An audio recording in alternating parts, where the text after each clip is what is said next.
WCW Road Wild 1997. Boy, there's a lot to get into here. We got title matches, we got horseman drama, NWO drama, a new world champion, and all of this hoopla surrounded by thousands of people wearing leather and nipple piercings, and I don't even know if they're aware that a wrestling show is happening right in front of them. We're back in Sturgis, outdoor biker convention, WCW pay-per-view. What could go wrong? A lot. And we'll get into it here on the Apron Bump Podcast. The hardest, talk around and disregard it. Strip you off the ground, show you what heart is. Standing strong and proud, nothing can knock this. Let's get it started. What's up, everybody? What is up, everybody? Welcome to the Apron Bump Podcast. I am your host, the hardest part of the ring, Kyle. How is everybody doing today? Start your engines, folks. Start your engines. I guess that's NASCAR. That's not like motorcycles. Motorcycles do have engines, so I'm not wrong. But I don't know if that was the best.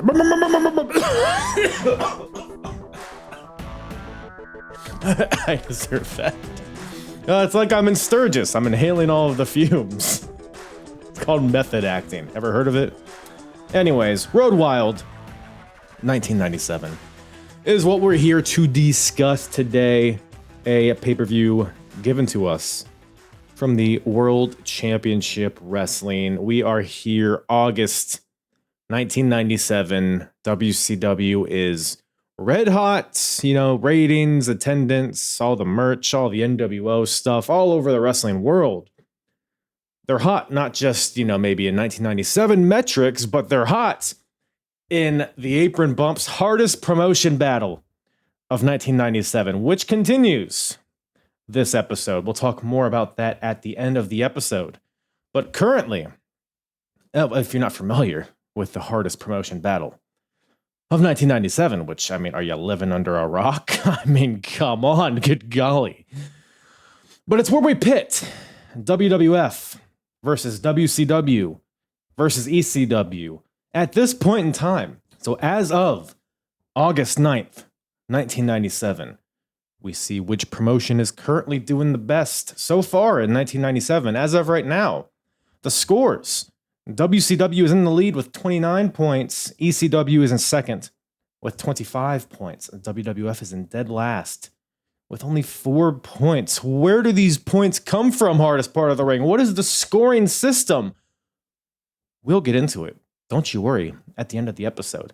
But whoever has the most points at the end of the year will receive a purchase of a championship belt from yours truly, of a championship belt representing that company. As you can see behind me, the Intercontinental Championship.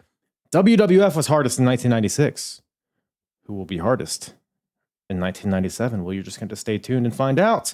We're going to look at the best, the worst, all that stuff, in ring, out of ring. We'll touch on it all. We'll grade the show. But before we grade the show, we got to talk about the show. Come on now, folks. Road Wild had, look, I'm not going to mince words. It's not a good show. It's a very bad show, I would say, maybe. Is it a bad show? It's definitely not a good show, but is it a bad show? Or is it a big show? Well, I don't know. Let's talk through it. If only we had a medium to discuss it in length and in detail. Oh, wait, it's a podcast. That's what we're doing here. So we'll get into it here. But the world title, by the way, I'd be remiss if I didn't mention that myself and Juice Springsteen from the Juicebox podcast, former guest of the Apron Bump, we did a little watch along of the Nitro preceding this event. So the 100th episode of Nitro leading in to Road Wild. We did a full watch along of that Nitro, and it was a very significant one because it was where Lex Luger defeated Hollywood Hulk Hogan to become the new WCW champion. Shocking. It was hype as all hell.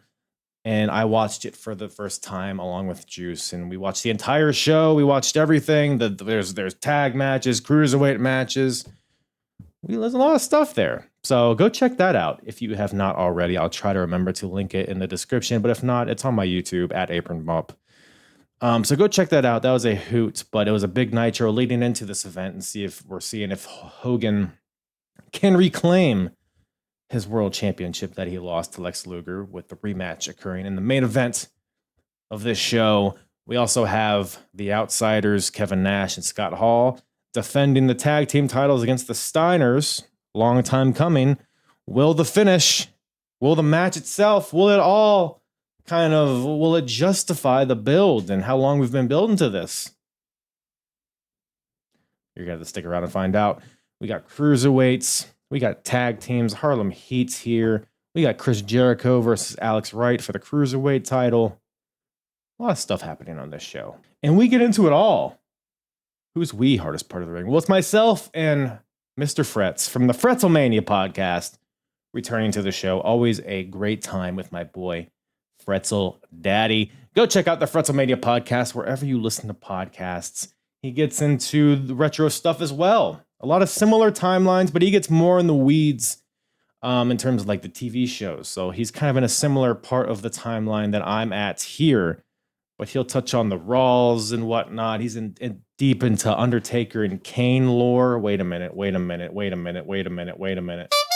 There it is. He's into all of that lore, and it's a very entertaining time in wrestling, and he has an entertaining way of giving that out to the universe. So go check out the Fretzlemania pod. He touches up on that. He gets into, some older stuff. I was on an episode back in the day where me and him covered Starrcade 1990. He gets into some ruthless aggression stuff, all sorts of fun stuff there at the Fretzlemania podcast. So go check that out. Give him a subscribe, a follow, a kiss on the cheek, a slap on the ass, and check out all of Wrestle Addict Radio, which is where his podcast falls under. A lot of good people over there. Kings of Rings, Young Lions Perspective. They get into it all. But hey, while you're just following people, give me a follow as well at Apron Bump on all the social medias.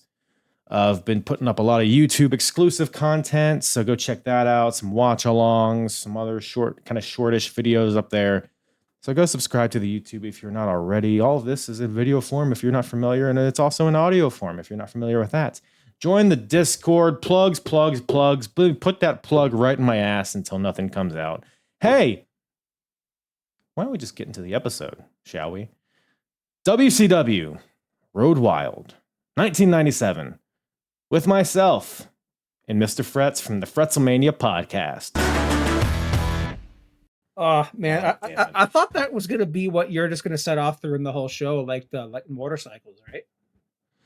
I actually looked for motorcycle sound effects, and there's, for whatever reason, there are no good ones out there. Tell me if you could hear this. Oh yeah, very much. So that's the best one. I need an abrupt. If I took more time to edit something together, because I need to be I don't want to hear starting it up and priming the engine or whatever these people do with their bikes. But this will have to do. Hold on. This is how we'll start the episode. Start your engines, Fretz. Come on now. Revving it up, baby. Let's go. Having a lot of fun. So you actually, you wanted to talk about this show specifically. We've been planning this for a while now. And I have to ask there, Mr. Fretzel, why the fuck did you want to talk about this one? Honestly, this was a few things. This was a rose tinted glasses thing, because Road Wild 96 was one of the first wrestling VHSs I ever owned. Mm-hmm. And and this one for a second, I thought it was the Jay Leno one, but that's next year, so we can probably put a pin in that one. Kevin Eubanks getting involved, Karl Malone. I thought I liked the aesthetic of this, but as I watched this show, a couple good matches on here, but everything just took away from it. It was very insert sound here. Very distracting. It's not like normal wrestling crowd with motorcycles. It's motorcycles instead of crowd noises. So it made for like a weird kind of atmosphere. I agree. And it was kind of free. They were day drinking there all day. And from the big aerial views they had with the helicopter, it looked like someone's back 40. It looked like it was a CZW Tournament of Death. And I could see them or GCW pulling off an event like this in the middle of a bike rally. You know, now that you mention it, I think Lex Luger versus Hulk Hogan would have been better had there been light tubes. Thoughts? Definitely light tubes. Maybe David Arquette is somewhere floating around. Yeah, you know, he's a deathmatch guy, like for actually. So that could have worked. Well, there is a death match in air quotes on this show, and it was we'll get there, but it was missing some death. That's right. Yes, hardly even a match, really, if you're gonna be honest. But no, yeah, so 96 was a good show. Hog Wild 96. I thought that was a pretty good show. That being said, though, the atmosphere does leave a little. I like it when it gets to the last couple matches and the sun starts to set and the darkness and you can see the lights over the ring. Like the last couple matches, I really loved the aesthetic, but the crowd was pretty lacking. Maybe it's because, I don't know, they're at a bike rally, not for a wrestling show. And there just happens to be, it's kind of like Bash at the Beach 94. I don't know if you've seen that show where it's like they put a ring on a beach. Yeah. Anybody that happens to be there can watch it. To me, because we'll get into it. Obviously, I did not like the show. I think it felt to me like they leaned too heavy into the atmosphere. They were like, let's be at Sturgis bikes. Oh yeah, the matches. We'll figure that out later. We'll do something. I don't know. Maybe a title change here. I don't know. Death match, sure. Mexican death match. I love it. And it's like, I don't know, none of the matches really felt. There were a few okay matches, but on the whole, I was not a huge fan of this one. This was just an excuse for Eric Bischoff to use his PTO. Yeah. So you're saying he was not there? Well, no. This was just an excuse for him to use his vacation days. Like, let's go to Sturgis. Hey, while we're there, Mr. Turner, could we possibly bring a couple of 18-wheelers, a production truck, a bunch of lights, and a bunch of cameramen and some more people to put on a show for a bunch of complete strangers in a town like Sturgis? Like I was listening to the commentary. Sturgis is a town of under 10,000 people. And then at Bike Week, the whole country just envelops. Like I live on Sauble Beach, and it is like the second largest freshwater beach in Ontario, one of the biggest tourist destinations in the summer, along with Wasaga Beach, Grand Bend. It's all along the same lake. No, I don't know. The Wasaga is not, but Grand Bend is down a little bit further down Lake Huron. So it gave me vibes of where I live. And right. Yeah, it was something else. But we'll get to the matches that I actually enjoyed, but my goodness, this is a rose tinted glasses moment. I'm glad I'm glad I watched it because I get to see your lovely glistening face. Oh, stop it, you. And talk about some pro wrestling. Yeah, for sure. But I mean, we turn the show on, just to set the scene here. We got again, Sturgis. So we're outside. We're in this little field that happens to have a ring set up. It has like a little platform with a ring on top of it. Like, I don't know how many people, hundreds of thousands of people, who knows, surrounding the ring. Some are watching the show, some are not. I mean, it's a beautiful backdrop. You got the mountains, the trees, the sun. It's a little silly in the beginning. The daytime feel was a bit weird in the beginning, but you got Dusty Rhodes and Tony Schiavone wearing cut-off denim vests, which I thought was a great choice. I don't know what the hell Bobby Heenan was wearing. Was that like a tuxedo he was wearing? Bobby Heenan? I forget. I didn't note down what he was wearing, but it was just some random outdoor gear. I think Bobby maybe even around this time was slightly phoning it in, but you couldn't tell because he was ever the consummate professional. I feel like he's still in it. I don't think we're at the downslope yet, personally, but I don't know. Maybe this is the beginning of that. But first match, starting off hot with Harlem Heat. Do you get it?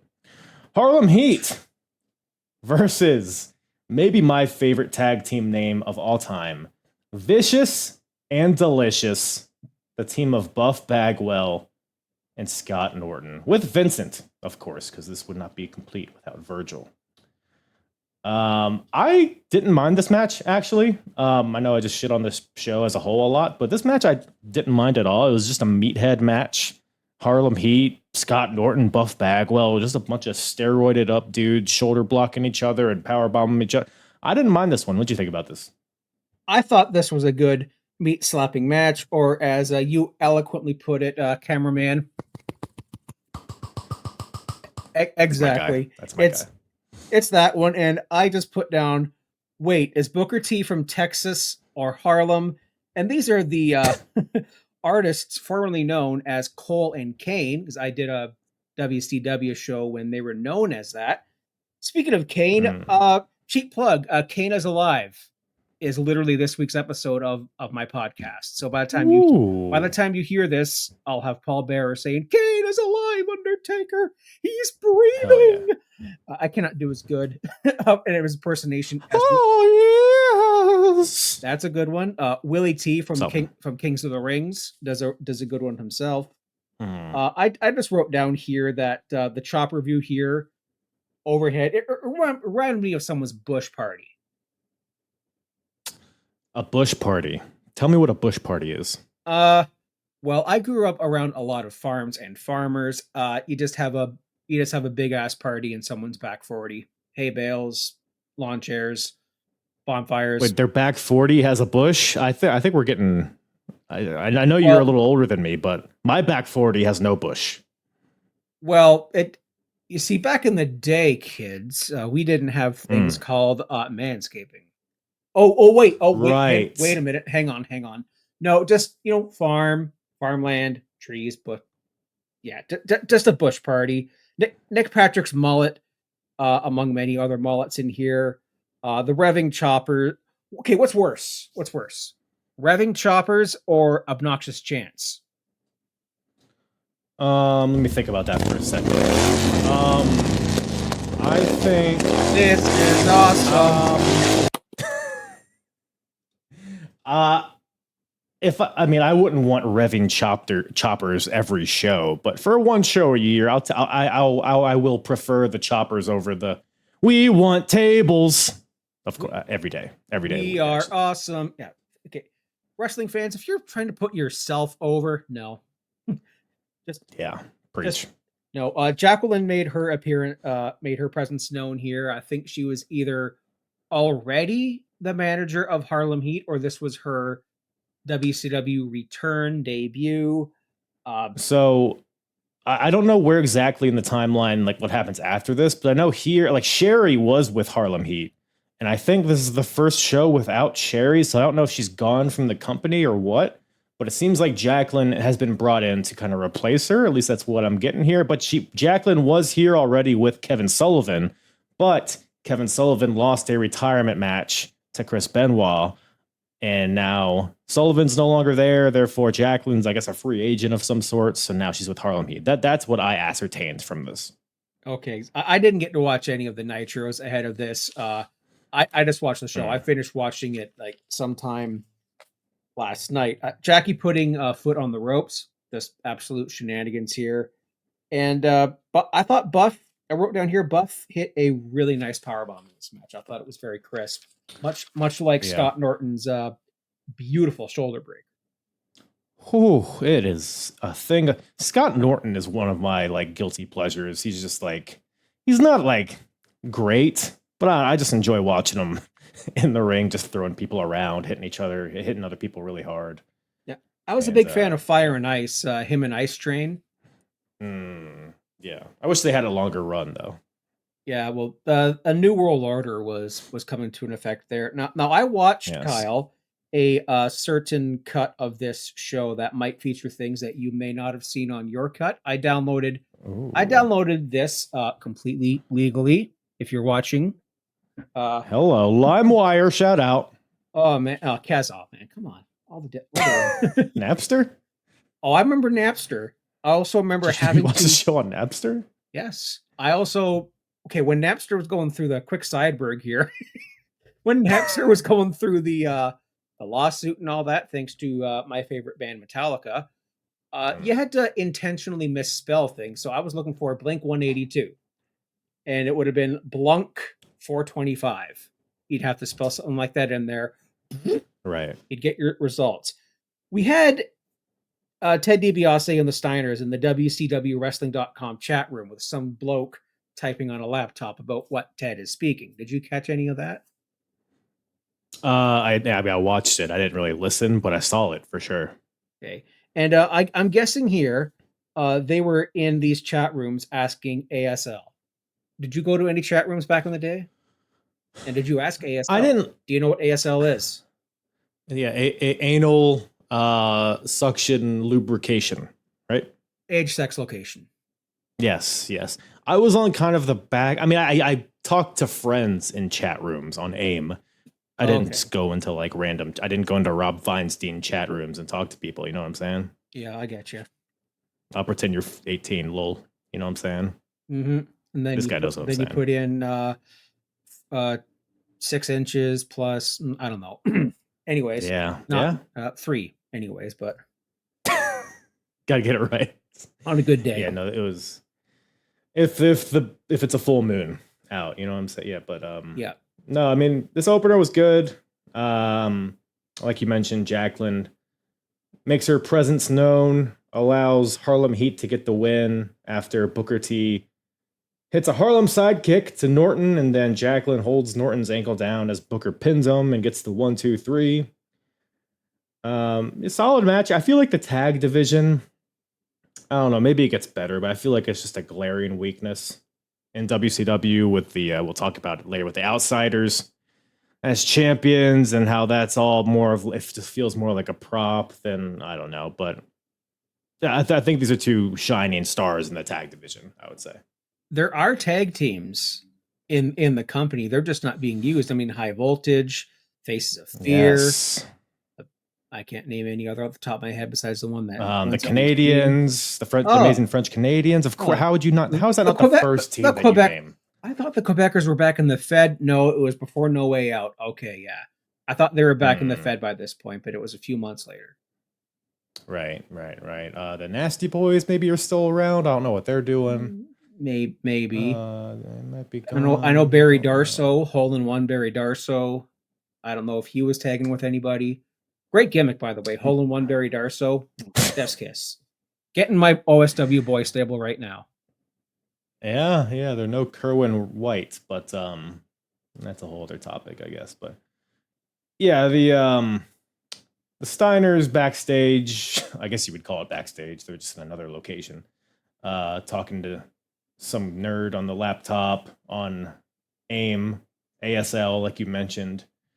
I don't know why the Steiners were there. I mean, Ted DiBiase was kind of talking on their behalf. The Steiners are both shirtless for some reason. Gave me weird vibes. I can see why you would think this was cut, but nope. Peacock left this bad boy in for some reason.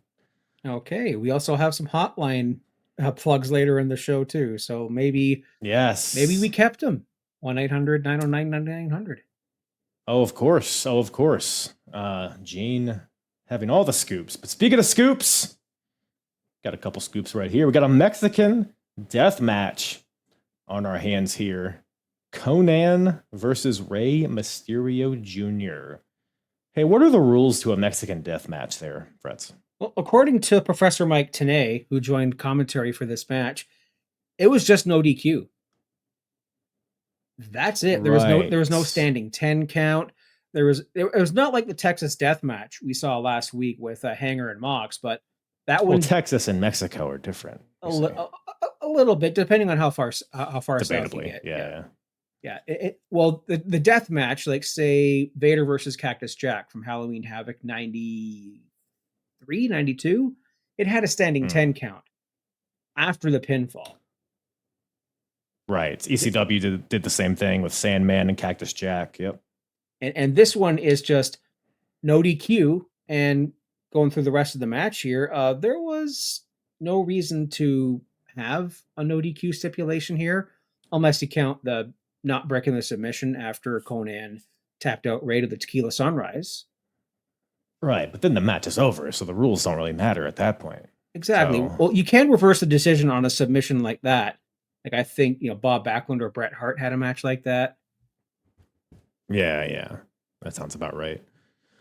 No, that's a good point. I didn't really think about that. Yeah, there was no real reason to have no DQ. They didn't make use of that at all. I guess there were a few, because most of this match, well, I guess first we should bring up the backstory here. So Conan, I can't remember if he was in the NWO at the last pay-per-view or not, but he's there now, He black and was. white. The B theme for the NWO. Slap. Yeah. Well, no, I know here he was. I can't remember if he was at the is it Bash at the Beach, the last one? I guess he was at that point. But he beat up Rey Mysterio on Nitro a few weeks ago, injured his leg, and this was his way of like earning his colors, I guess, with the NWO. So that ingratiated him with Nash and Hall and all them. Rey Mysterio comes back a few weeks later. He's on crutches. He gets in the ring. He confronts Conan. Oh, Bob's your uncle. He fakes him out. Doesn't need the crutches. Drops him. Smashes Conan with him. And now we have this match. And of course, these guys, Conan got Ray into the business basically in a lot of ways. So there's a lot of history here. But Ray still kind of has the bum leg a little bit. And that's what Conan targets in this match. And it's a Rey Mysterio match. Like, we want to see the springboards and the flips and shit. But this match was like 99% Conan locking in a leg lock on Rey Mysterio. It's just like the psychology of it made sense, but it made for a boring as hell match to me. I don't know. What did you think about it? I mean, given the participants in this match, I was expecting it to be a little bit better, but Same. Going on what you said with working the leg here, I thought it was psychology wise, it would have been okay. The 187 DDT Tequila Sunrise. There's a line here. I think it was between Dusty and Tenay or someone, but where the big boys play, not just for size. So size doesn't matter. Yes. Yes. What has happened more? Rey Mysterio injuring his knee or the Big Show turning heel and face? So Ray's injured his right knee at least 9 times, right? Or whatever the number was, I forget. In my left knee.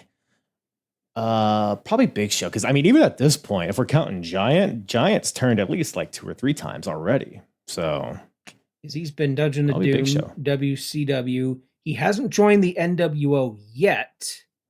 Well, he did. Oh, for a bit. I think he goes back. Then he flip flops and then turns face again before he comes to the WWE. So it's already half a dozen by the time WrestleMania 15 comes around. Tenay here. Unfortunate. Tenay is making the fundamentals fun because he is just giving everything its props in this match. I mean, if you know his commentary in TNA, he knows all the move names. He knows he's a great third mic, by the way, Mike Tenay. Oh, he's great, underrated, fantastic commentary. He knows the history. No wonder they call him the Professor. He is damn good at it.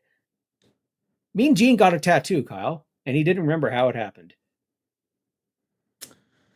Yeah, that's a suspicious one. I feel like we could have a whole podcast discussing the conspiracy behind that. That's a dark. I think it was a real tattoo. Shoot tat. Could be. I mean, that could be a Dark Side of the Ring for season 7. Mean Gene's tattoo. Entire episode. I like it. I mean, I think they are running out of ideas, despite the fact that this past season was phenomenal. Like Muhammad Hassan, my God. Yeah, that was a great one. But yeah, Mean Gene has it was like a heart. It was roses in the shape of a heart with like a sword through it or something. Like the classic, you'll get one right there that'll have like the heart and the sword and mother or Right. whatnot. But, I was about to say, just needed mom in the middle, and that would exactly. Been perfect. The WCW hotline, me and Gene's like, yeah, there's 2 new managers in the company, and one is a former champion. Who is it? Well, call 1-900-909-9900 to find out. $1.99 per minute. Did you call any of these, Kyle? Like the WWF hotline or the WCW? No, this was a little bit before my time. I mean, here in '97, I am 4 years old, so I was not calling any. I think the hotline thing kind of died off by like probably not long after this. So, not to me. Did you? Once I called, like, I think it was before Survivor Series 97, because there was a lot of scoops going around, especially with, with Bret Hart leaving. The Patriot was injured, and there was a bunch of people that were allegedly going to be in Survivor Series, particularly part of Team Canada and Team USA, like British Bulldog and Furnace and LaFawn, and it was supposed to have someone else, like a guy, like a football player from the CFL, who actually made his debut at a house show I went to following that. But that's a story for when I do Survivor Series 97 later this year. There you go. We're both on like the same timelines across. Yeah, tag teaming it. Little Eiffel Tower action. The listeners can just get in between us and rotisserie chicken that action. Yeah, Twin Tower that. I mean, never mind. I'm canceled. As long as I'm not Waylon Mercy. So do you know who these two? Mean Gene says there's 2 new managers in WCW. One's a former world champion. Do you know who these are? I'm trying to think, because DiBiase had been in the company for a year at this point. It's not Bob Backlund, is it? No, Backlund. I don't think he ever crossed over. Like Bob Backlund at this point, he would have still been managing. Like the Sultan was still on TV, so he would have been managing the Sultan. And like, although I think it's just Sheik, or Iron Sheik. I think Bob faded off. He was too. He was. They were. Well, I know at some point he was, but I think eventually Bob faded off. I don't know, I think the Sultan's on its last legs, anyways. So who knows? But I'm trying to think. Yeah, I don't know. This is gonna. I might have to have a think on this and come back for a different WCW show. Call in if you know who these 2 men. I mean, maybe if this hotline was still open, we could just call that. I guess then it's an effective thing, huh? But after that, we got a little Horseman drama on our hands here. We got an elimination tag team match. A team of Dean Malenko and Jeff Jarrett with Deborah taking on the team of Chris Benoit and Steve Mongo McMichael, representing the Horsemen here. So for those who need a catch up, Jarrett had a cup of coffee in the Horsemen, but him and Mongo didn't get along. It eventually boiled over. Jarrett, Mongo, they had a match at the last pay-per-view, I believe. And Deborah turned on her husband to align with Jeff Jarrett.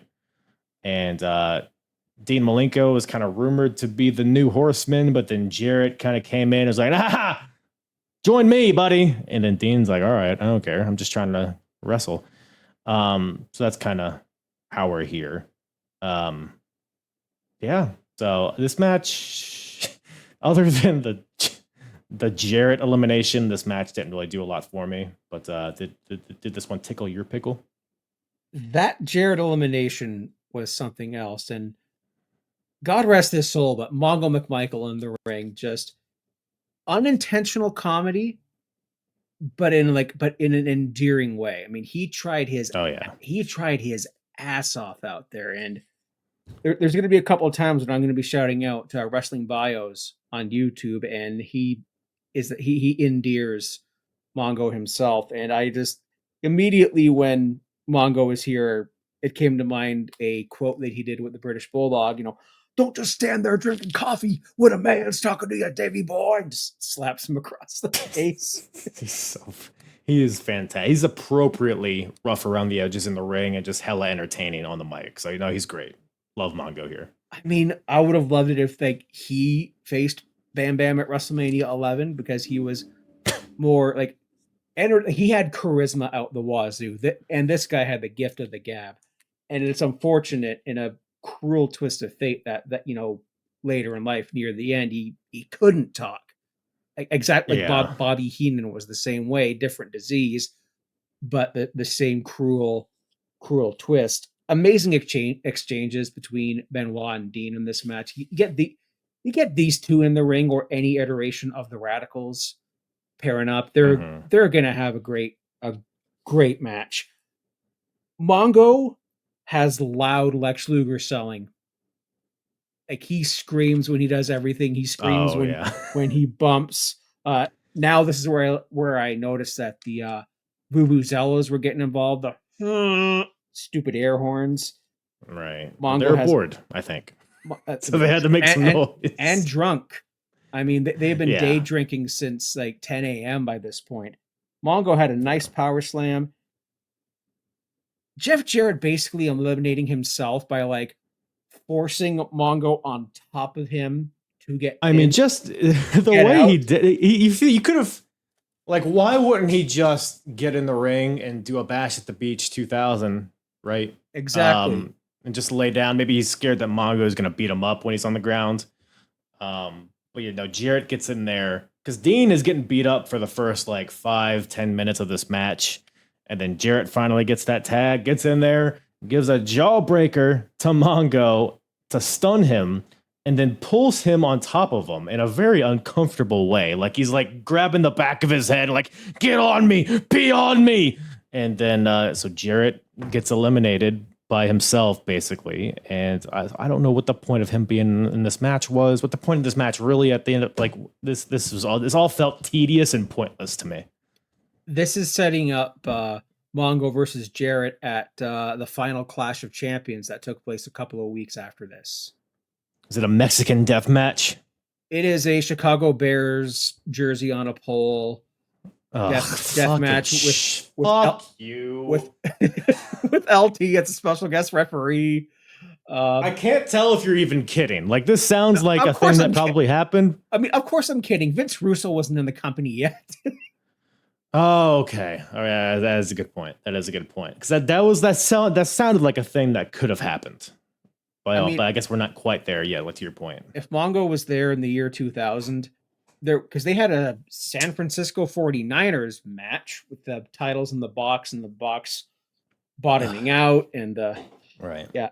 And Benoit with a lovely tombstone here, and then Mongo tags himself in and says, "I'm going to show you a real pile driver," and gives him the Mongo spike, and Dean gets squashed in this match. Yeah, because he gets beat up a lot in the beginning, and Jarrett skedaddles because it's an elimination match, remember? So he's out of there. So now it's just a 2-on-1 handicap match, and I'm thinking, oh, this allows Dean to kind of show some fire, show some resilience. Maybe he'll like eliminate one person to maybe lose right at the end, but no, it's just like, all right, well, we'll kick the shit out of him for like 5 more minutes. We'll both give him a tombstone, Benoit with a headbutt, and Mongo makes the pin. And then bing, bang, boom, see you later, Dino. And it's like, what did any of this accomplish? It accomplished setting up Mongo winning the U.S. title from Jarrett. And it had to come at Dean Malenko's expense. But then why would Jarrett not want to beat Mongo here? At least get some licks in. Because he's a heel. I guess. Motherfucker. I sometimes forget that Mongo is, I guess, at least he should be like the babyface here because he had his wife stolen from him. Well, he is the babyface. Jarrett's a consummate heel. Yeah, but Dean's kind of a baby. I guess that's why he turned on him. I don't know. It's all loopy. It's confusing. Like the NWO, they're technically heels, but they're over as hell. Yeah. No, you're not wrong about that. But the Horsemen win, but we're not quite done with them yet, I guess. Well, it cuts to like a little, I guess, vignette, commercial, pre-tape something of a bunch of shirtless wrestlers on bikes. Thoughts? Yeah, these are your WCW wrestlers on the way to Sturgis and totally not on a Mario Kart track. I say that because I have Mario Kart World on the mind as I've been playing that nonstop since it came out. I see. Yeah, it's no luggage or anything, just cruising down the highway. Life is a highway. I'm gonna ride it all night long. Shout out! And there's and just note the absence of traffic because they're probably going down I-1 whatever express I-95. Well, it's South Dakota. I mean, how much traffic is that? But it is Sturgis, so. I mean, once you in between Lincoln, Nebraska, and Denver, Colorado, is little tumbleweeds. Right. So go a bit further north than that, you might get pretty much the same thing. Yeah, don't know. But what I do know is that we got a cruiserweight title match on our hands here. We got Das Wunderkind, Alex Wright, the champion, the new champion, taking on the challenger, Chris Jericho. So we had Chris Jericho beat Six to win the cruiserweight title, and then we had Alex Wright beat Jericho on Nitro to win the title. So we got a rematch here.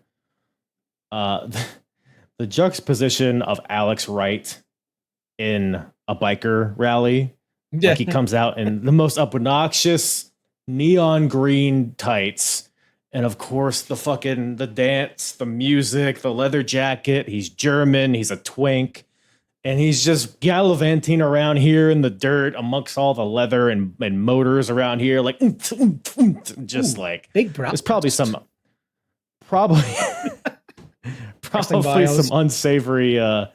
unsavory things yelled at Alex Wright, I imagine. He did. I heard it.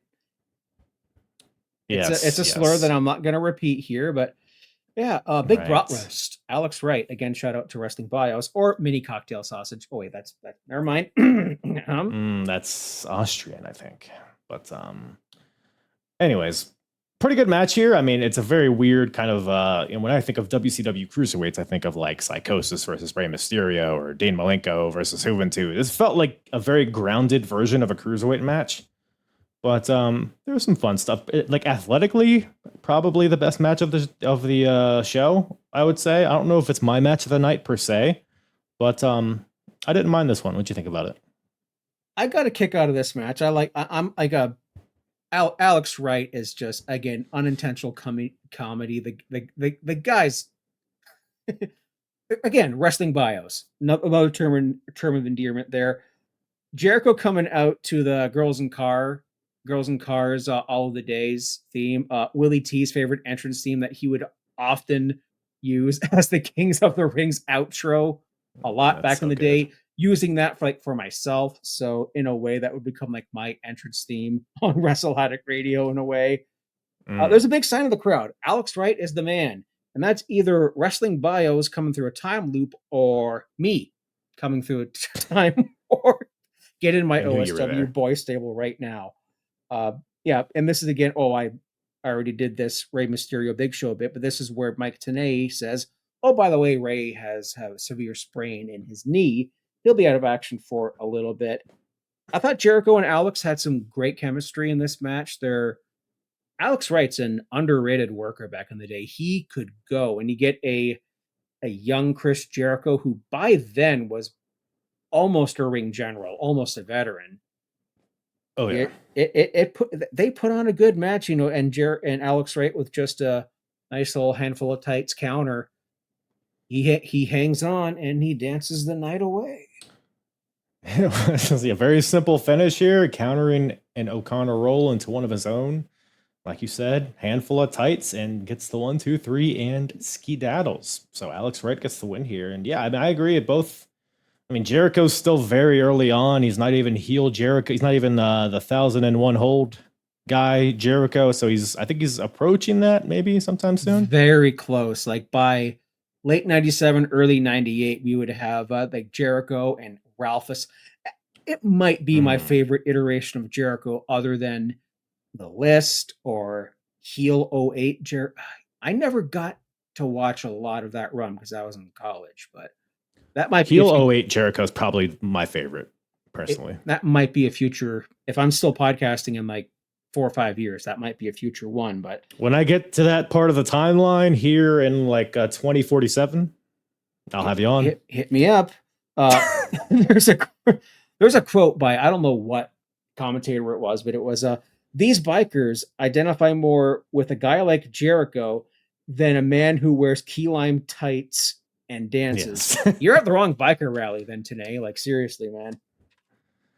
Yeah, it's It's not good. I mean, there was some fun offense in this match. The double power bomb by Jericho is always a hoot. The lion salt to the back, some dives to the outside. Alex Wright just bouncing all over the ring like a jumping bean. But he does like this, just a stomp from the top rope, but he like leaps 50 feet in the air to hit Jericho with it. Like, I agree. He's super talented guy. He's really done nothing in wrestling really since the end of WCW. I was hoping we'd get an appearance at Bash at Berlin. I was really hoping for an Alex Wright appearance, but it was not to be. As Berlin. Bring the wall's not around anymore, unfortunately. But you had a USA chant for a German and a Canadian. Actually, Chris Jericho was born in dual citizen. Yes, he was born in Manhasset, New York, because his father, Ted Irvin, was a New York Ranger when he was born. We get it. Well, I think last year they also had a USA chant for Rey Mysterio versus Psychosis. So I think that's just their way of being like, fuck both these guys. Well, Rey Mysterio is from San Diego. I think he was born in Mexico, no?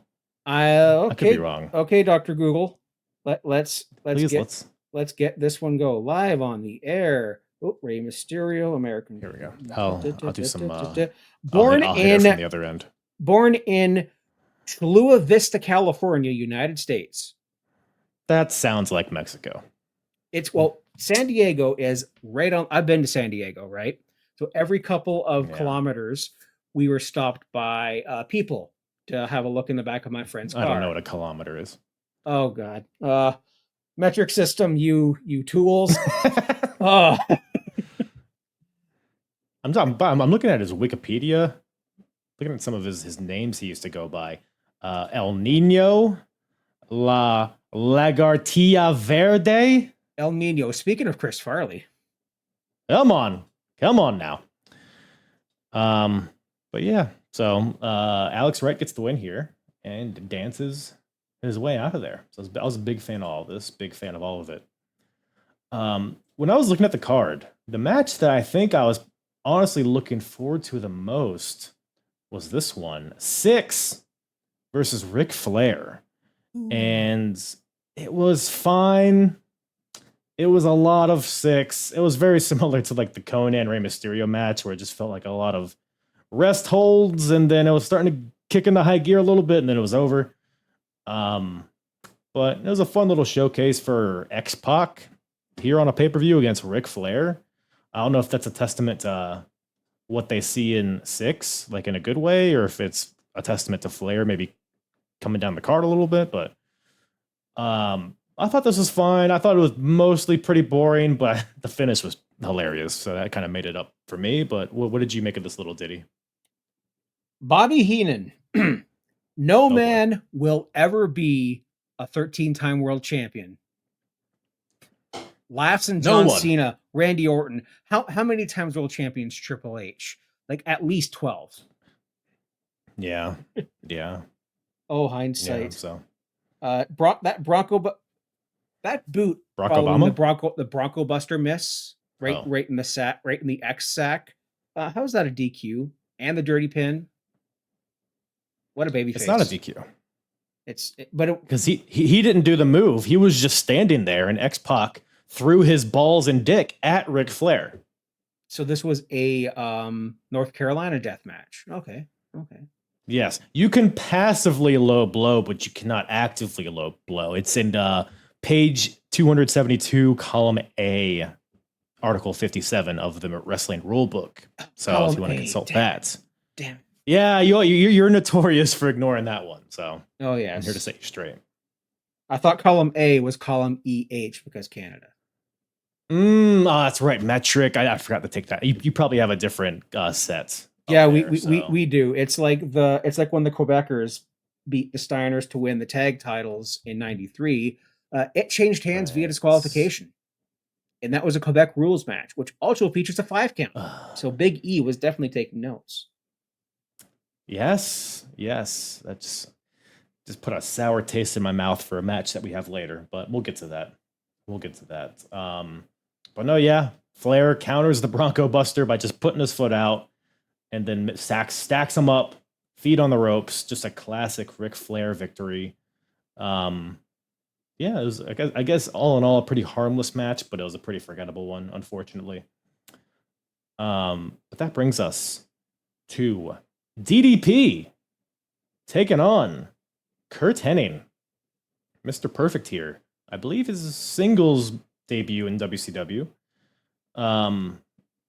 The way I describe how I felt about this match, it was a very solid match, but I found it hard to care about it or get invested in it. Like, it was good. The work was good. For whatever reason, I just couldn't get into it. What did you think about it? It was the same. Like, you got two great workers in there. You know, Kurt Hennig, Mr. Perfect, is coming off of his Lloyd's of London money. Because he could have, Yes. he came into WCW, a couple of months ago? Yes, like maybe 1 month ago. Very, very recently. And he couldn't.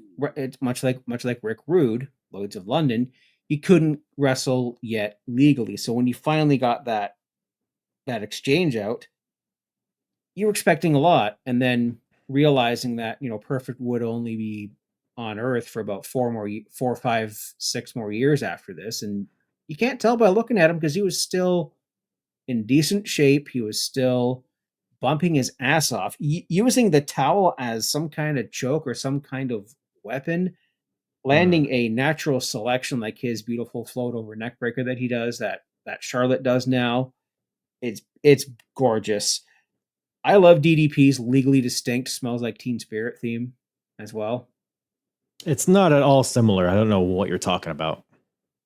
It goes dun dun dun dun, not dun dun dun dun.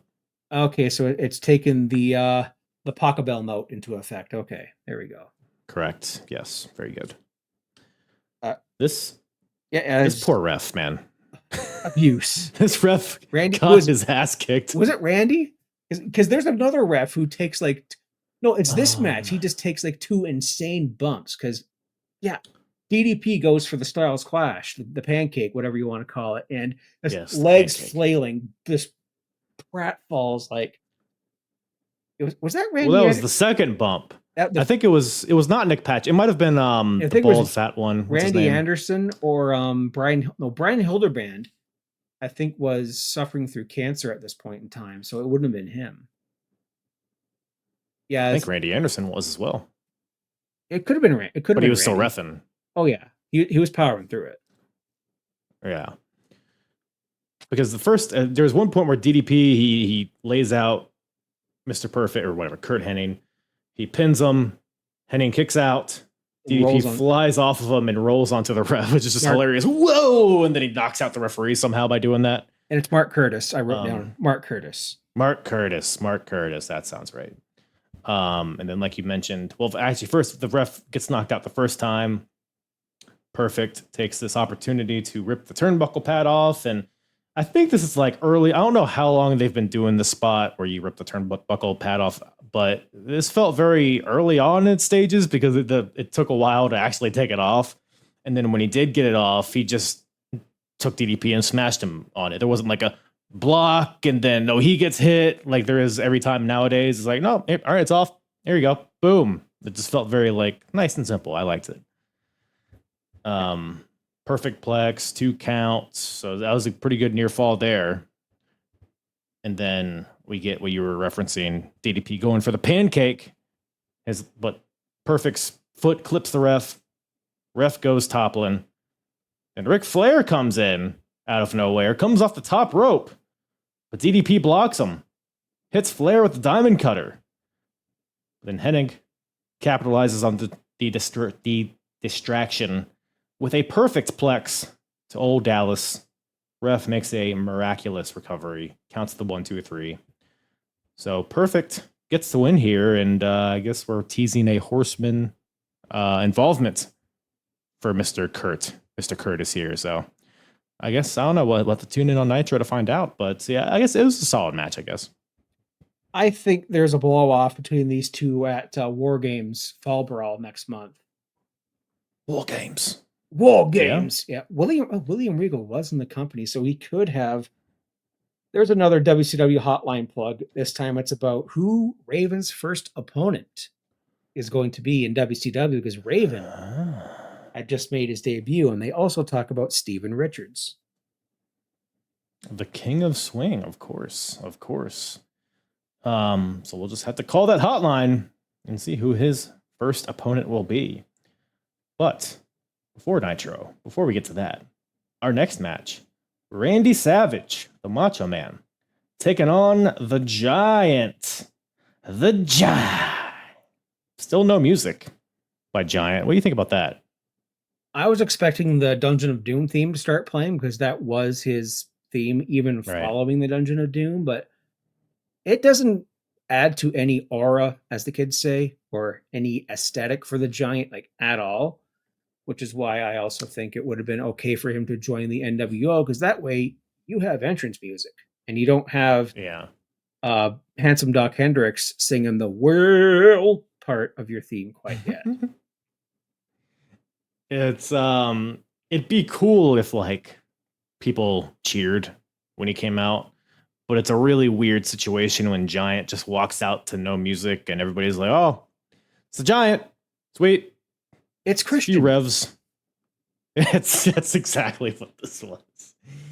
But honestly, if we're talking like by a per minute basis, perhaps my match of the night right here. It was a fun little sprint of a match. This couldn't have been more than like 5-6 minutes. Macho starts with a sneak attack, immediately tries to body slam Giant for some reason, but the Giant, of course, crumples him. This allows Giant to throw Randy around a little bit, some slaps, some chops. Macho eventually hits Giant with a chop block to the front of the knee, which looked brutal, taking it out of Mongo's playbook. It attacks the legs for a little bit, of course, because why wouldn't you? But ultimately, Macho comes off the top rope for a double axe, gets caught, choke slam city, bing, bang, boom, 1, 2, 3. Giant gets the win, and when Giant got the pinfall there, then the motorcycles were, you heard it. It was actually a pretty cool way of, it was a pretty cool atmosphere when he got the win. Everybody kind of seemed to be into it, so felt like we were cooking at this point. But yeah, no, a fun little match, I thought. What'd you think about it? Yeah, I thought it was a nice little squash match there. You know, Macho Man's trying to do the double axe handles, try to get the big man off his feet. But this is your classic Davey and Goliath, your classic big man, small man. You're trying to chop the big boy down, but you don't have the right axe handle, literally. One choke slam, and that's how you put over a finish too. It takes one showstopper to put down even someone like the Macho Man. Big Show picks up Liz to get out of the way so I can hit Randy. Right. There is a pickup line in there somewhere, but I don't have it. It is not there. But it is what it is. It was a pretty decent little match there. Yeah, no, it's a good point. The choke slam being pretty protected is back in a time when finished matches. It was pretty crazy. It's pretty crazy when you think about it. But that brings us to our co-main event. The tag team titles are on the line. We got the champions, the Outsiders, of course, Kevin Nash and Scott Hall, defending against the Steiner brothers with Ted DiBiase. Ted DiBiase, he's seen the light. And he's quit the NWO and has aligned with the Steiner brothers to kind of make good on his past mistakes, I guess. I don't know. It kind of felt like a random twist to the story. It didn't really seem to be any like crescendo, decrescendo to it. Is all of a sudden Ted was just gone one day, and now he's here with the Steiners or whatever. They're trying to make something out of it. Do you remember that, by the way? Does anything come of Ted being with the Steiners, or does he go back to the NWO? I don't really know where we're at here. No, he stays with the Steiner brothers up until they split in a little while. Then I think Ted he quietly fades away from WCW. Right. If I'm not mistaken, well, he's not much longer for the company, I don't think. Unfortunate. But we got the Steiners here, and maybe the best entrance of the night, if nothing else, because at this point in the night where it's dark, it's dusk, we got fireworks coming out with the Steiners. They come out on the motorcycles. Pretty sweet. And we got the classic NWO entrance, of course. So this felt like a big time match to me. I don't know. It's again, there's nothing like technically bad with the match, maybe outside of the finish. It felt like it just lasted forever. It felt like the NWO just had heat on Scott Steiner for what felt like 30 minutes. And while I'll grant it did make me yearn for the hot tag, which I guess is the idea, but then it just ended right after that. So I don't know, but I don't know. What'd you make of this one? It was very anticlimactic. Steinerized is a banger entrance. Steinerized. But my lord, look at the lyrics for this song. Tell me. It's biographical for one thing. It just tells them about their life. It's like, there's a verse about them in high school and university. They don't use drugs and they're always on top, apparently. It's right in there in the lyrics. The dogs are barking. Rick strikes me as a bottom, but continue. The dogs are barking, and Braun, he's barking from the womb because he would be born 2 months after this. Oh, so we got a little Braun on the earth, kind of. A little Braun. He's floating around in Mrs. Steiner's womb right now. Steinerized. Yep, it's about Michigan. It's about Michigan, the Steiner Lock, whatever that is, the top rope DDT, the Frankensteiners in here, Michigan University. It's a biography in a song. Are these all the lyrics of the song? I've never really sat back and listened to it. Google that one right now, but I'll start you off with a little bit here. I'm not going to take all of them because it's a long song. Here's the story of two brothers. I'll get the instrumental. I'll have you sing the whole thing, I think.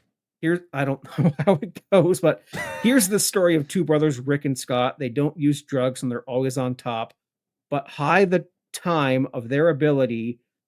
Okay, this lyric site is pretty shit. They take on all corners, no matter what size. There won't be any question when you get Steinerized. Then it talks about high school and Michigan University after that. It's a trip. Man, if I am motivated enough, I'm going to create like a remix of that song with your lyrics. We'll see.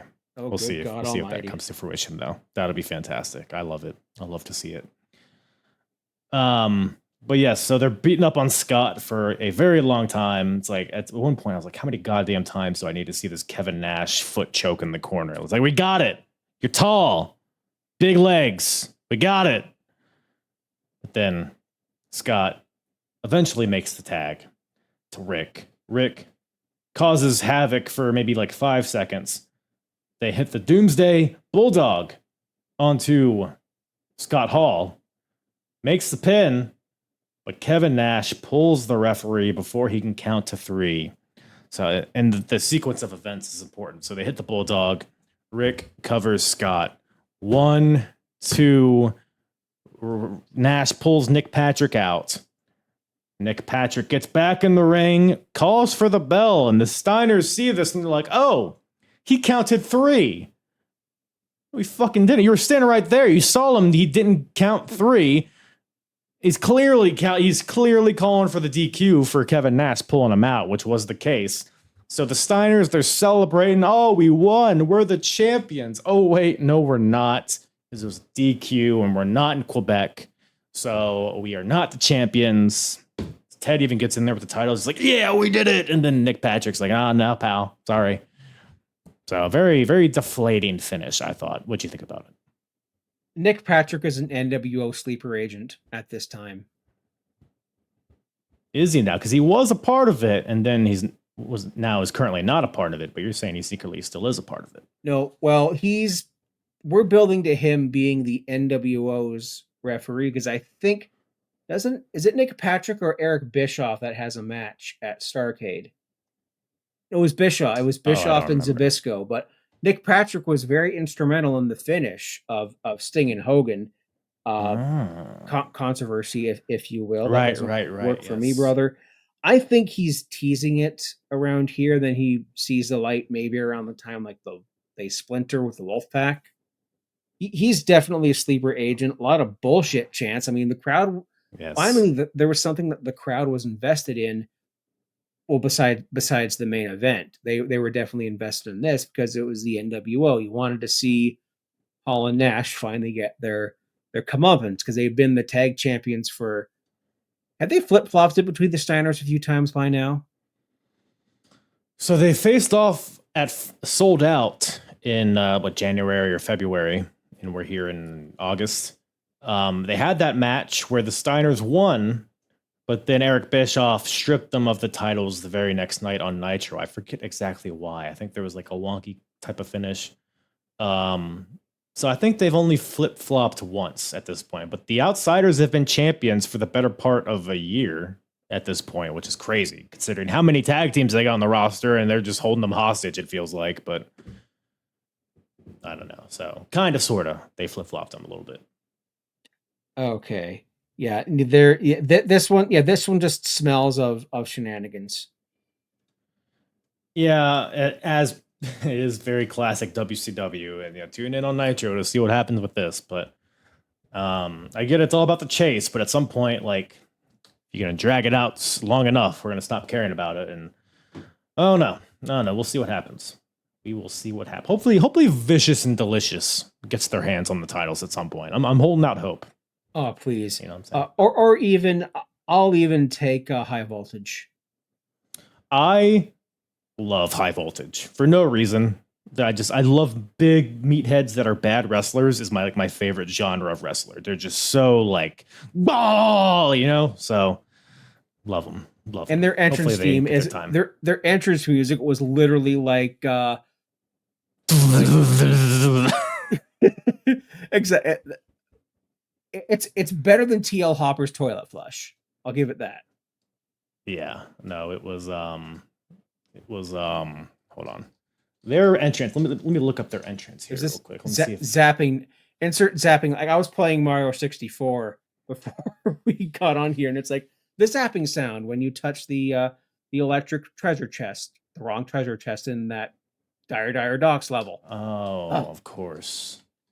Their entrance theme is yes. Hell yeah, brother. That even might be too hype. That's more hype than their actual song was, but that's more hype than the Hype Bros. Whoa, Hype Bros. Let's bring them back. What are they doing? Nothing. Cardona's an Impact, so speaking of lackluster, we got a world heavyweight title on our hands here.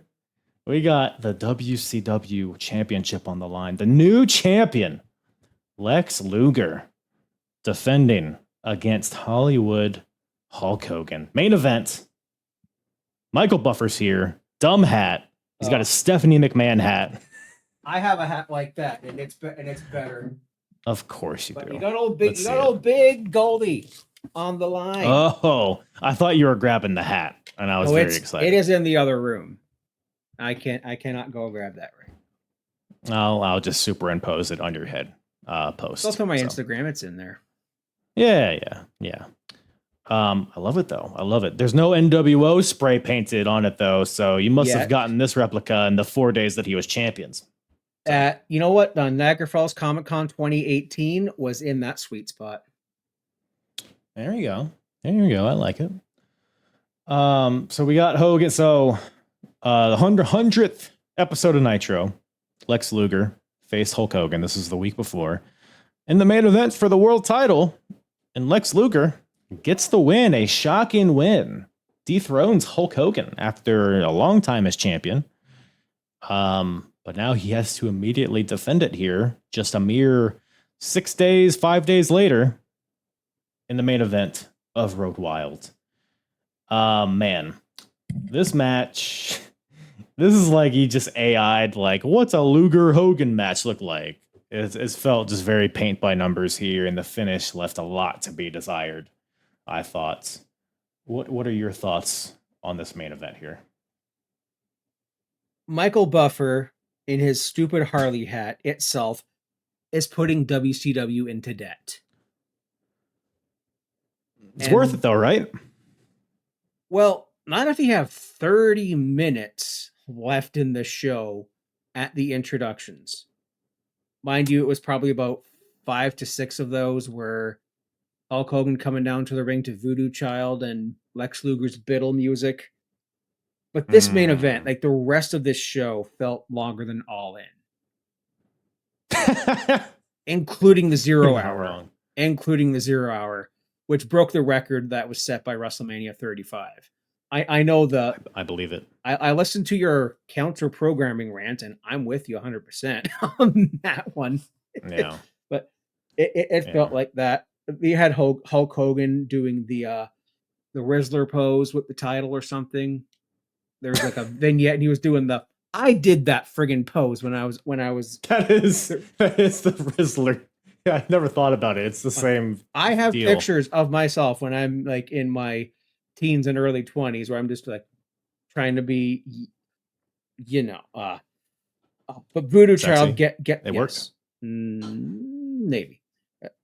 Voodoo Child though, get in. Like I love that entrance theme. Like I was a big NWO mark. I wanted to wear my NWO shirt for the occasion, but I could not find it. It might even have been tossed at some point. But speaking of loud selling, Lex Luger, OSW review. I love you guys. J Hunter V1 OOC, get in. You ruined Lex Luger with a ow, oh, ooh, ah. Like, much like Mongo. I've never noticed, but I feel like you just ruined him for me as well. That'll be have you ever watched How I Met Your Mother? It's been a while, but yes. But the illusion shattered moment. So the glass just in your head. Yes. Yeah. Yes. That's a great episode. But maybe Luger's just soft. Maybe he just feels pain more than most people. That's the lore behind him. The lore horn. Aha! I was hoping we would get the lore alarm. Yes. Too bad this wasn't like the Kane is alive episode, because that would have been going off every 5 seconds, much like chock full of lore. I mean that's just a especially Journey into Darkness. My God, that book is crazy. I've seen that video before. The pace is all over the place here, and there's more NWO shenanigans, as is tradition. The NWO gets involved. You're gonna get everyone. You're gonna get everyone from Vincent up to Holland Nash, up to Nick Patrick. Vicious and or delicious as well. And there's a Sting man. There's a man who is claiming to be Sting. Sting, is it? It's it might be either Sting wearing I have a Sting mask right there. I can't grab it. Wearing a paint under the Sting mask, best reveal ever, or it's the guy that All Japan has been portraying as Sting for the better part of the year. Jeff Farmer, that's it.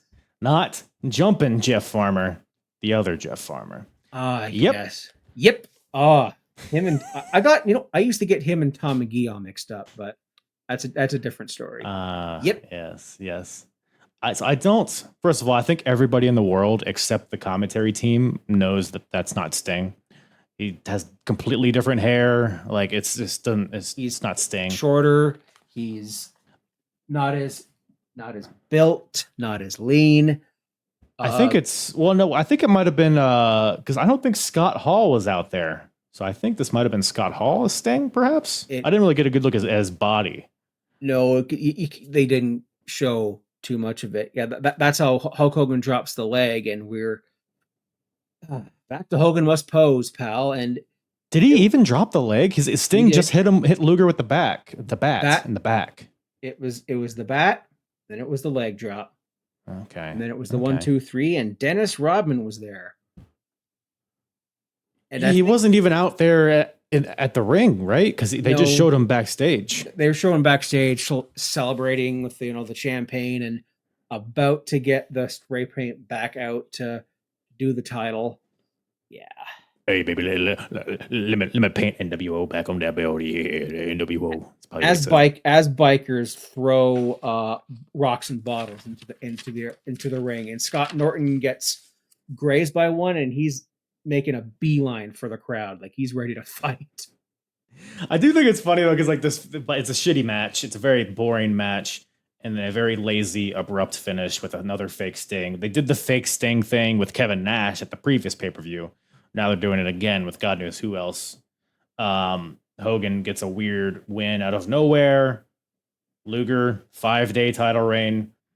And I was laughing because Hogan, he immediately leaves and he's like putting his arms by his head like to like stop things getting thrown at him. But like if you watch it back, no one's throwing anything at him. So he's like, oh, brother. He's like protecting his head, but like nothing's coming at him. They're all throwing their shit at 6. I think he already has X-Pac heat. So don't know. But yeah, that's how we end the show here. The Steiners and Kurt Hennig, for some reason, comes out to help Lex Luger to the back.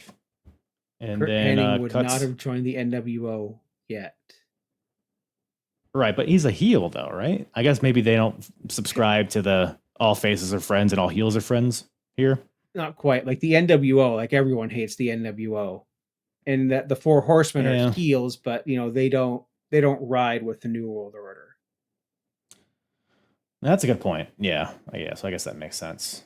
It then cuts to a disheveled commentary team. Tony Schiavone is like, oh, gosh darn it! Like we thought we got him, but now Hogan's champion again.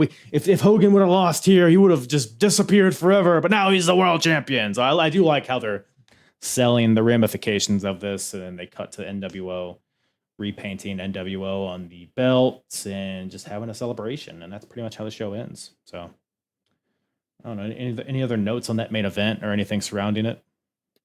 I thought there, as we said earlier, I think the biker and the vroom vroom aesthetic kind of took a lot from it. Like it was really distracting. You had a bunch of people in the crowd who didn't give a toss about wrestling for the most part. The attendance I got on the wiki was over 6,500. So maybe a small handful of those people were actual wrestling fans who were planted there for the show. Like I was watching, again, to shout out Wrestling Bios, I watched their review of this as a bit of a precursor before this show. And there's someone in the comment section who was there, and they were waiting in the hot sun all freaking day for the show. So you had some dedicated people there, then you had some acts there that they didn't care about, and some acts there that they did. Like this is peak WCW versus NWO. We would be seeing the contract signing for Sting versus Hogan in the coming weeks, where you see J.J. Dillon in the ring and Sting, pointing the bat all over the crowd with all your Sting signs. 1 year build for a match that ended like, good Lord. Yeah, no, it was a rough one. But 97s, and on the whole, it's been a pretty good year. So it was just kind of a bump in the road, some may say. But the question is, from a scale of 0 to 100, what do you think you would throw at Road Wild 1997? You had a few decent in-ring matches. You had the Cruiserweight title. I thought Six and Flair had some moments. Vicious and Delicious. Whole lot of meat slapping majesty there. Oh, hello. Hello me again. Hello you again. Oh, hey, there's a story of a guy named Brady. There it is. I would give it a solid 68. Not quite 9. 68. A 68. We're so broke, we only 68'd. I think that's a bit generous. I mean, it's of course your opinion. I'm not going to say that you're wrong. Mm-hmm. I'm thinking more like in the 50s, maybe high 50s. 57? 57. So Sold Out got a 52. Oh, it should be way Sold Out. No, Miss NWO puts that in the 50s. You said that Road Wild is better than Sold Out? Yes, I think it is.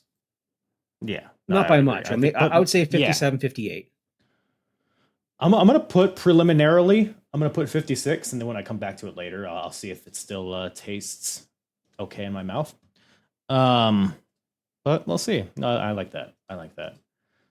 But what I would give a 100 out of a 100. It's the Fretzlemania podcast. Appreciate you once again, man, coming on the show, talking some old school wrestling. And I know you do quite a bit of that on your podcast. Where can everybody go, find you, taste you, stick their finger in your belly button and make you squeal like a man? All the above. Squeals. You can follow me on the social medias. I'm like you. I'm not on Twitter a lot anymore myself. I'm just busy work. But I'm on Twitter, Instagram, Blue Sky, sometimes like rarely ever Threads, but at Fretzlemania, Fretzle Mania. I am found on Wrestle Addict Radio, the cure for the common wrestling podcast. Also home to the Young Lions Perspective, featuring Mr. YLP, Zachary Ruzikia. Your news of the week, your previews and predictions, and everything that he does. He's the Stephen A. Smith of our network, as he's known as. Brace for Impact, featuring good brother Nate the Effing Great, a man who's been on your show a couple of times for some TNA flavored goodness.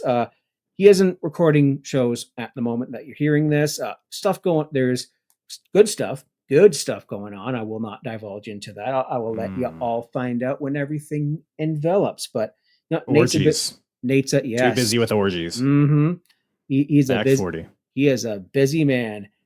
He just got into the Eric Bischoff era, like the Monday Night Wars, before he had to take a step back. And of course, the Kings of the Rings, featuring our esteemed general manager King, Ricky Rose, Willie T, and Slagent K. And I believe they will be in attendance this coming Sunday at Slammiversary. Okay. So that would have been in the past at this point, a couple days before this, but yes, check it out, people. This is probably coming out. Watched it yet? Probably coming out on the 23rd, I imagine. Yes, that's the plan. Okay, and follow Wrestle Addict Radio on Twitter at addict_wrestle, Wrestle Addict Radio on Instagram. We have a merch store on fourthwall.com. If you check my socials, I have a link tree there with all of our stuff. We got a new merch store, actually. Got t-shirts and hoodies and, glassware and all that stuff in between. And in my podcast, Fretzlemania, I'm in the same era as Kyle is, at least in a couple of his timelines. I am about to drop, you will have already heard it, Monday Night Raw from June 30th, where we hear the origin, finally, of Kane. And I'm about to hit Canadian Stampede as well. I will have Nate on for that one. I had Matt Ritter for the King of the Ring 97 a little while ago, and that was never heard of him. Yeah, I recommend him. He smacks it raw. Oh, that sounds a little vulgar for my taste. I don't like to have that kind of programming on my show. Okay, I'll put a quarter in the swear jar right now. There we go. Thank you. Well, we'll censor it out. There we go. That's perfect. That's perfect. I mean, I think Matt's kind of but that's just me. You said it. He can. I mean, I'll put my in his, but that doesn't stop from falling out of my. You know what I'm saying? I know exactly what you're saying. I would do exactly the same. And get all of those off my island or whatever. I don't know. Fretz, why don't you take us out with your best motorcycle noise? Fuck.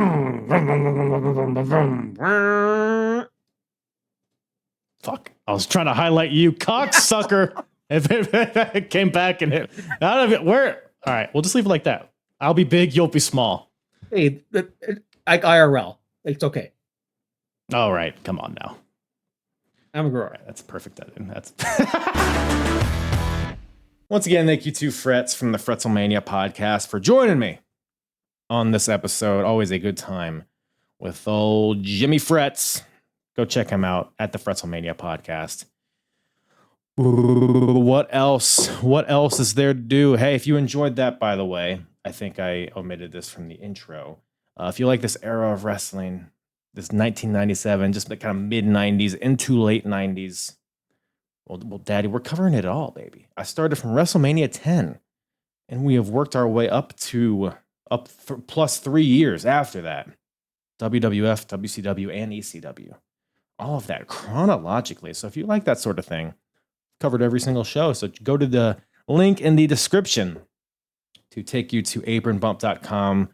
It's that timeline. Everything chronologically is laid out for you. Or, of course, you could search through whatever medium you're listening and or watching this on. So go check that out. It is always a good old time. Binge away if you have not already. And hey, let's hit that jingle, Bartholomew. WCW, ECW, WWF, who's the hardest promotion? Eric or Vince or Paulie? I think we can agree, though. Heck, Myers is the shit. Alrighty then. The hardest promotion battle of 1997 continues as of August 9th. What's the date here? Yeah, as of August 9th, 1997. Let's see which company between WWF, WCW, and ECW is the hardest currently in 1997. To recap, scores. WCW with 29, ECW with 25, WWF with 4. Let's see if there's any changes here. You got the overall scoreboard here. If you're watching on YouTube, I'm sharing my screen here so you can follow along visually. But if you're listening in audio land, I will talk you through it as well. First thing we got to do is grade the show from a scale of 0 to 100. So again, me and Fretz, we were discussing it a little bit, giving kind of a preliminary score here just to kind of sit on it. So I've sat on it for a few days. We were thinking like high 50s, mid 50s, maybe low 60s. I think 56 is what we kind of settled upon. Do I still agree with that? So Sold Out got a 52 from WCW, the first pay-per-view of 1997 for them. I think this was slightly better than Sold Out, but not much. Royal Rumble 97 got a 58. I think Rumble was better than this for sure. So it's between 52 and 58. I'm thinking like 55. I think 55 is good. Yeah. Third worst show of the year. So better than Sold Out. And In Your House 14, Revenge of the Taker. Yeah, that checks. Was this better than Revenge of the Taker, though? I don't know if it was. Do I throw like a 53 at it? I think I'm going to throw a 53 at it. I don't think this was better than Revenge of the Taker. Maybe slightly better. 54. 54 is where we're sitting. It's where we're sitting. Final answer. So what we do now is refresh this, and we see which company has the highest average grade so far. Currently, after this update, ECW has the highest average grade with a 75. They've only had 3-4 shows so far this year, but they're doing good. You know, they build them up for a while, but they hit them out of the park when they nail them. So ECW has the highest average grade with 75, and that's how it has been for a while now. So no change to the score in that respect. ECW maintains those 15 points for having the highest average score. So now we move on with some more overall kind of criteria here. Who has the best TV right now? Just overall, just in general, the best TV product. So not the pay-per-views. We're tracking WCW as the best. I think so, yeah. Especially after that killer Nitro that we did the watch along on. Lex Luger beating Hogan. I mean, they're red hot on Nitro. Does it always translate to the pay-per-views? Not necessarily. But I will say that it's better than Raw. It's better than Hardcore TV from ECW. So WCW maintains these 15 points. Who has the best in-ring product is the next question. Just general best in-ring. So we're tracking WCW. This show didn't do much favors for that. Although, the in-ring work was fine. It was just a kind of a bland atmosphere. A lot of it. That's just kind of what hurt a lot of this show.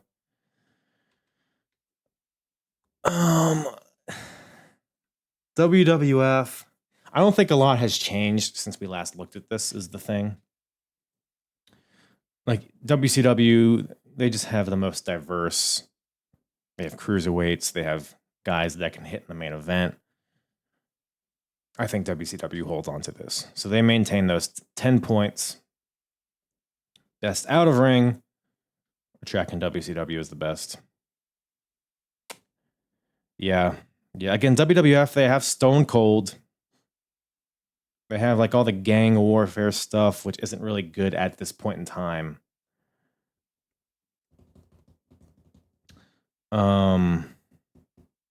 I guess we'll leave it as WCW because WCW, they have the Horseman stuff. They have NWO and all the branches from that. You got the cruiserweight stuff. Yeah. Again, just kind of more top to bottom, just a more well-rounded kind of set of storylines and characters, more so than WWF and ECW. So they maintain those 10 points. All right. So now we move on to the best section. So all of these are the best so far of 1997. Best match of the year, we're tracking Brett and Austin from WrestleMania. Yeah, nothing on this show. Or, I mean, you could argue like a Luger and Hogan just for the moment, but no. But that might be something else here. So put a pin in that. But as far as best match of the year, yeah, Brett and Austin from WrestleMania is still the best. So WWF holds on to those 5 points. Best wrestler of the year, we're tracking Stone Cold. Yeah, like I've mentioned in previous episodes, it's between him and DDP and Taz, I guess. And DDP didn't have a great. I mean, it wasn't a bad showing from DDP. It wasn't enough to kind of like put him over the edge in terms of best here. So Stone Cold holds on to this. So WWF keeps those 5 points for now. Best character / storyline. We're tracking Taz and that whole feud with Bill Alfonso and Jerry Lawler and all that stuff. Best character / storyline. Lex Luger as a character, Sting as a character could be this. The Horseman, no, not the Horseman stuff. Yeah. I mean, you could just throw NWO here, but I don't think there's a lot of bad with the NWO as well as the thing. Like it, undoubtedly. NWO was red hot at this point, but if we're being honest about the stories and the characters, like not a lot of progression since the beginning. In my opinion, like the Steiners and Outsiders thing has just been dragging. Hogan is kind of a one hit, like just a one note kind of guy. This was a fun little, the switching of titles with Luger was a fun little element here, but ultimately I think Taz is just such more of a dynamic character, and the stuff that they're doing with like Jerry Lawler and Jim Cornette, and it's all very fun and out of the box, translates to the matches, great segments, great moments, great promos, just all around. I think it's just more just dense with quality than anything else going on right now. So ECW holds on to that for now. Best segment of the year. Tracking Jerry Lawler versus WrestlePalooza, or Jerry Lawler's debut at WrestlePalooza. Now you can throw Luger winning the title it's a match. It's not really a segment, but you can call like the celebration the segment, I guess, if you wanted to.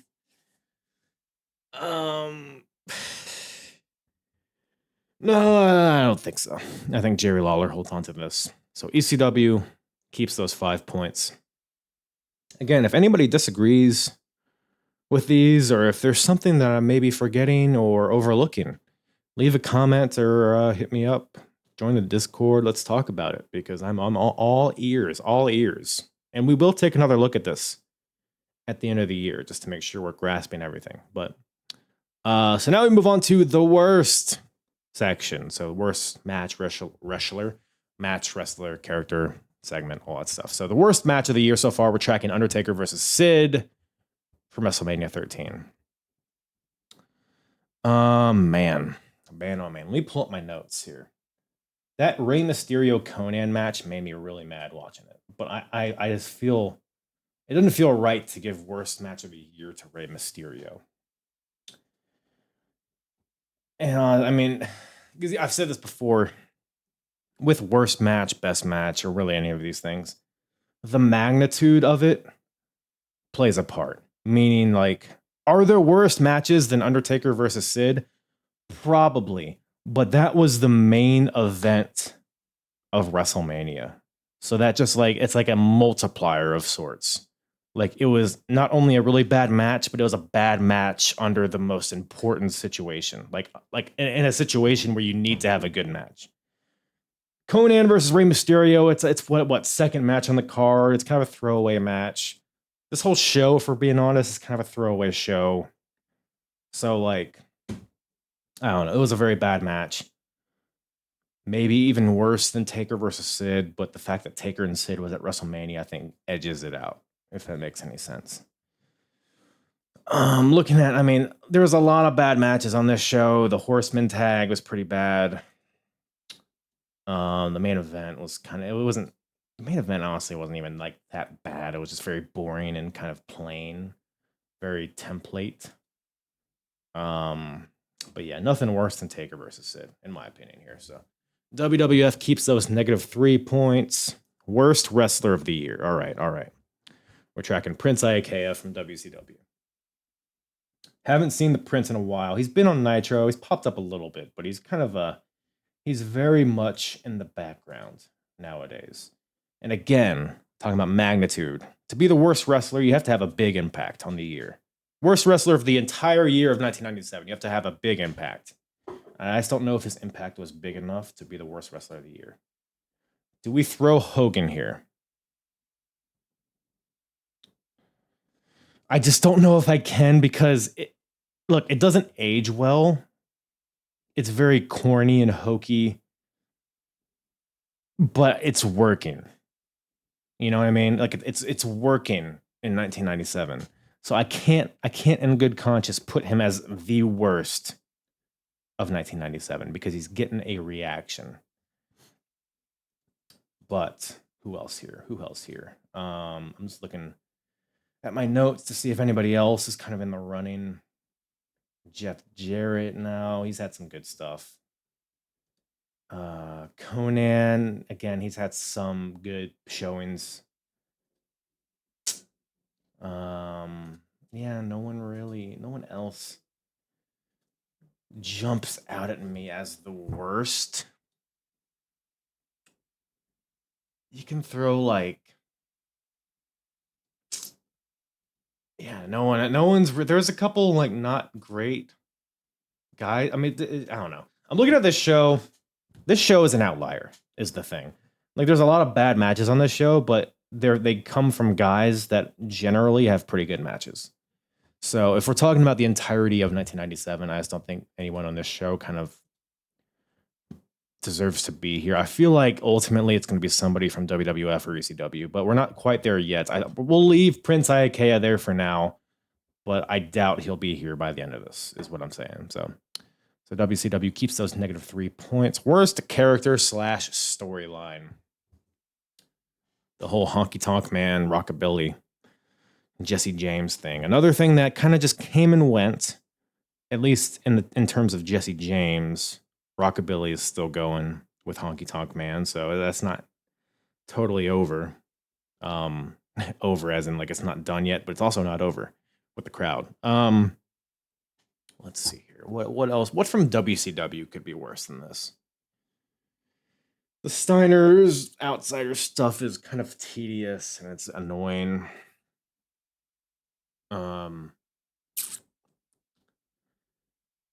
Let's see here. Anything from the NWO? Vincent. Oh man, the Jeff Jarrett and Mongo stuff. Some of that's been good though. Deborah. You could easily throw Deborah in here if you wanted to. Yeah, I don't think nothing jumps out at me again that is worse than the Honky Tonk Man stuff. So we'll leave that at -3 for WWF. Last but not least, or maybe it is the least, worst segment of 1997. We're tracking Miss NWO. From WCW, sold out. Again, nothing is knocking this off the pedestal, I don't think. Nothing from this show was worse than that. Nothing in the lead up to Road Wild was worse than Miss NWO. So we'll leave that there. WCW keeps those -3 points. And that being said, no changes. This is kind of held strong for the past couple episodes. So we're getting to that point, man. August. We're in the third trimester. Trimester? No, it wouldn't be a trimester. Do years have trimester? I guess that'd be 4 months, right? So yeah, I guess we're in the third trimester of 1997, I think. I don't know.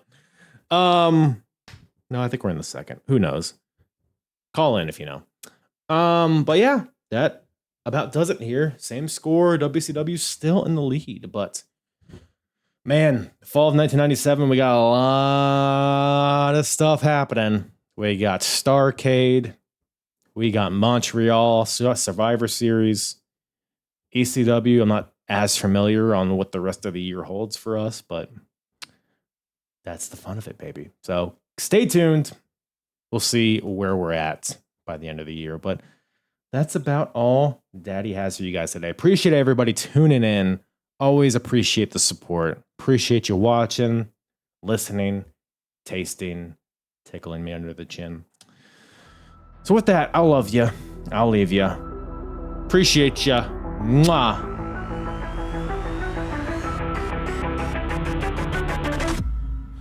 Yeah. I'm hard. And the hardest, talk around and disregard it. Strip you off the ground, show you what heart is. Standing strong and proud, nothing can knock it. Let's get it started.